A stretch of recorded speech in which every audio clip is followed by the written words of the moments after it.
मैं नमन करता हूँ और यहाँ के सभी देवी देवताओं को मैं नमन करता हूँ। और इस गांव से मेरा जो जीवन है, जीवन का एक अमूल्य वक्त इस गांव में बीता है। और जो मेरा बचपन से इस गांव में जब मैं आया हूँ, तब से मैंने समाज के बारे में जाना है, समझा है और मेरी समझ यहीं से पैदा हुई। और इसी गांव से जब मैं आगे बढ़ा हूँ तो मेरे अंदर जो भावनाएं समाज के प्रति थी, मेरी पढ़ाई के समय थी और जो मेरा कार्य क्षेत्र गुजरात का था, उस गुजरात के कार्य क्षेत्र में भी अपने समाज के प्रति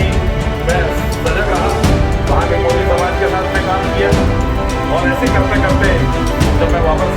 बालाघाट अब मैं निवास जिले में पहुंचा, तब मुझे समझ आया मेरा साथ जब यहाँ से मैं वहाँ था, तब मैं वापस जब यहाँ पे आया तो मुझे ऐसा लगा कि गुजरात से मैं जब यहाँ पे आया तो मुझे ऐसा लगा कि मैं कितना पुराने समय में पहुँच विकास का गुजरात का और यहाँ से जब कंपेयर किया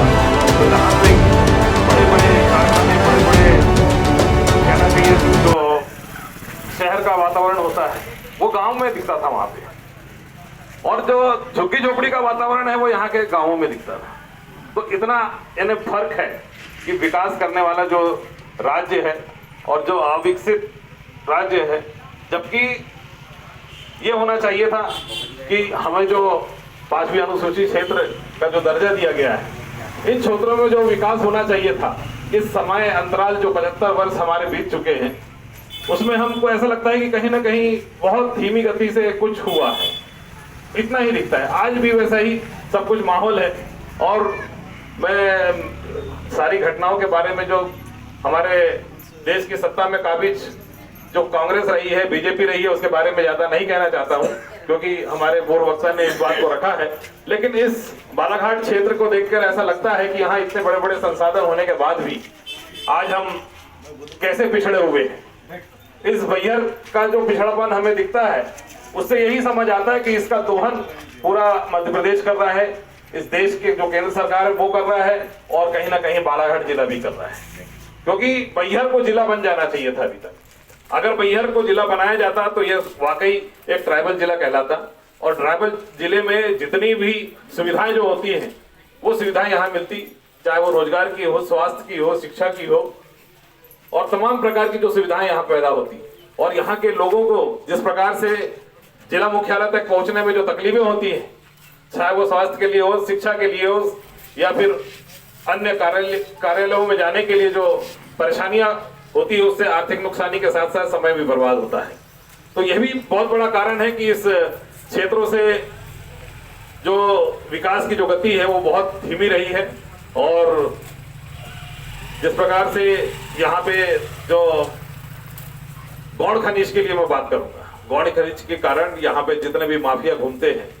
हमारे गांव के गांव में घूम घूम के वो लोग दहशत पैदा करते हैं। अरे हम इतने बड़ा समाज होने के बाद भी एक दबे कुचले जैसे हैं, क्योंकि यहाँ का नेतृत्व इतना कमजोर है, इतना गुलाम नेतृत्व है यहाँ का कि वो अपने लोगों के लिए सामने खड़ा नहीं हो सकता, अपने लोगों के लिए वजनदारी रख नहीं सकता। क्योंकि हम देखते हैं इतने सारे मामले आते हैं जो कभी गढ़ी से आता है, कभी सालेटेगरी साइड से आता है, कभी उधर मछुदा साइड से आता है, और सब सारे ट्राइबल्स के आते हैं, लेकिन हमारी बात सुनने वाला कोई नहीं। भाई क्यों नहीं है? इतना बड़ी तादाद में हम 8 लाख